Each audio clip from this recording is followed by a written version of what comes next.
साथियों, किसी शायर ने अपनों से मिले विश्वासघात के दर्द को बयां करते हुए लिखा है, अपनों पर भरोसा भी एक अजीब सौदा निकला।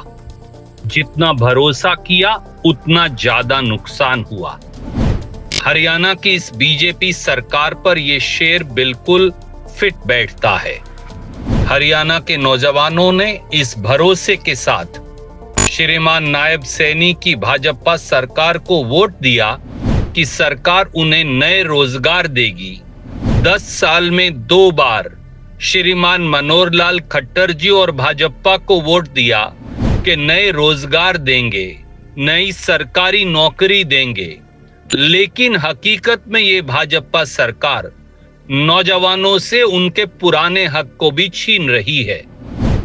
हरियाणा के पढ़े लिखे नौजवानों की जगह दूसरे प्रांतों के लोगों को बुला बुलाकर हरियाणवियों के हिस्से की सरकारी नौकरी भी उनको दे रही है। तो हरियाणा के नौजवान कहां जाएंगे, ये सीधा सवाल उठता है।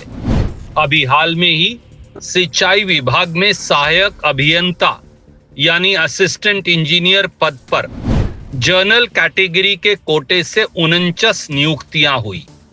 आपको पता है इसमें हरियाणा के कितने बच्चे हैं? बस 21।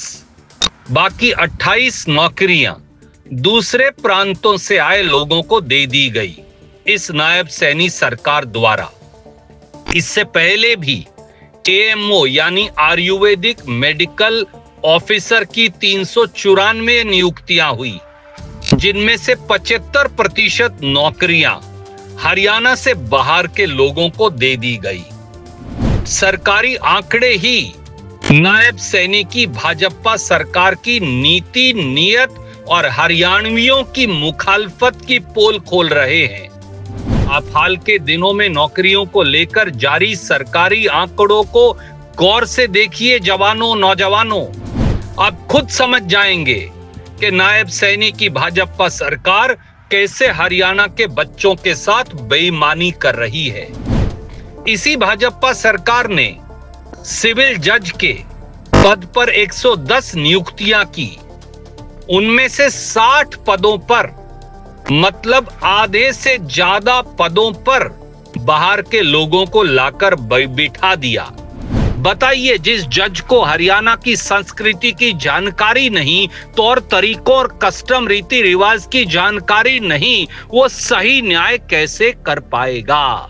और क्या हरियाणा के बच्चे केवल चपड़ासी और ग्रुप डी की नौकरियों के लिए हैं? वो जज नहीं लग सकते? दोस्तों, नौजवानों, इसी तरह से तकनीकी शिक्षा विभाग में जनरल कैटेगरी के 153 अध्यापकों की नियुक्तियां हुई। उसमें से 106 नौकरियां हरियाणा से बाहर के लोगों को दे दी। एचसीएस के आंकड़े आप देखेंगे तो पाएंगे कि उसकी हर भर्ती में 40% पद हरियाणा से बाहर के लोगों को दिए जाते हैं। जब हमारा बच्चा एचसीएस नहीं लग सकता, इंजीनियर नहीं लग सकता, जज नहीं लग सकता, असिस्टेंट प्रोफेसर नहीं लग सकता, तो हरियाणा के लोग क्या घास काट रहे हैं? दूसरे राज्यों के छात्रों के लिए भर्ती प्रक्रिया आसान बने, इसलिए भाजपा की सरकार ने, नायब सैनी सरकार ने एचपीएससी परीक्षा में हरियाणा जीके के 20% सवाल भी अब हटा दिए हैं। इसका मतलब किसी प्रांत का, किसी देश का आदमी आके हरियाणा में नौकरी करे, उसे हरियाणा के ज्योग्राफीय, रीति रिवाज, तौर तरीके की जानकारी की कोई आवश्यकता नहीं। क्या ये हरियाणा के बच्चों के साथ न्याय है? इसके अलावा भी शुरू में जितनी भर्तियां इस सरकार ने की, उसमें बाहरी राज्यों के अभ्यर्थियों को सामाजिक आर्थिक के अंक भी दे दिए, जिसका सीधा नुकसान हरियाणा के बच्चों को उठाना पड़ा। और ऐसा बिल्कुल नहीं है कि हमारे हरियाणा के नौजवान पढ़ाई लिखाई या प्रतिभा या गुण में किसी से कम हो। हमारे बच्चे, हमारे नौजवान पढ़ाई लिखाई और प्रतिभा के दम पर 7 समंदर पार तक जाकर अपना परचम लहरा रहे हैं। लेकिन हरियाणा की बीजेपी सरकार, नायब सैनी सरकार, उन्हें यहाँ नौकरी ना पाने के लिए नाना प्रकार की साजिशें रचती है। हरियाणा पब्लिक सर्विस कमीशन, जो कि हेरा फेरी सर्विस कमीशन है, उसकी अधिकतर भर्तियों में आरक्षित वर्ग के उम्मीदवारों को यानी SC/BC उम्मीदवारों को जानबूझकर सब्जेक्टिव पेपर में ही फेल कर दिया जाता है ताकि उनको नौकरी ही ना मिले। जिस परीक्षा में इंटरव्यू की व्यवस्था है उसमें सबसे कम अंक हरियाणा के छात्रों को ही मिलते हैं। हरियाणा के स्थानीय और रिजर्व कैटेगरी के उम्मीदवारों का हक मारने के लिए बीजेपी सरकार ने एक और काम किया। पहले हरियाणा का मूल निवासी होने के लिए रेजिडेंस की न्यूनतम समय सीमा 10 साल थी, लेकिन फिर बाहरी लोग नहीं लग पाते थे, इसलिए हरियाणा का डोमिसाइल बनने के लिए यह समय सीमा भी घटाकर 5 साल कर दी है। इससे दूसरे राज्य के लोगों को हरियाणा के मूल निवासी होने का प्रमाण पत्र आसानी से मिले जा रहा है। दोस्तों, लाख टके का सवाल है कि आखिर हरियाणा की ये बीजेपी सरकार, नायब सैनी सरकार अपने बच्चों के साथ इस तरह का सोतेला व्यवहार क्यों करती है।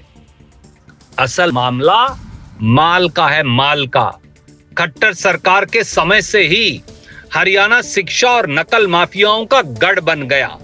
सरकार की मिलीभगत से नकल माफिया हरियाणा राज्य और दूसरे राज्य के छात्रों से मोटा माल लेकर उनको प्रतियोगी परीक्षा में पास कराने लगे, उन्हें अपने राज्य की नौकरियां बांटने में लगे हैं। सरकार और शिक्षा माफियाओं की, नकल माफियाओं की इस मिलीभगत पर कोई सवाल ना उठाए, इसके लिए उसी समय 2 जुमले गढ़े।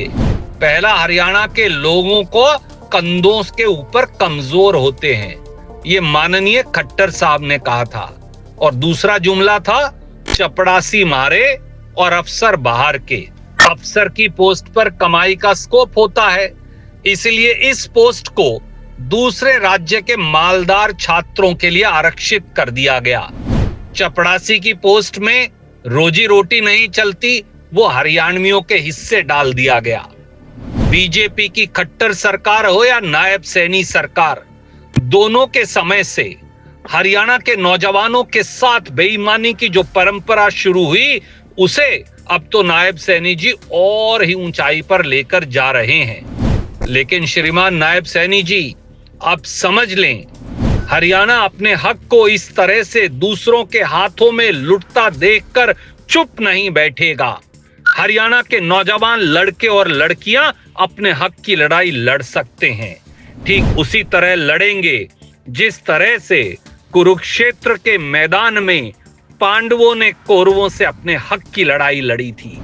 जय हरियाणा, जय भारत, जय हिंद, नमस्कार।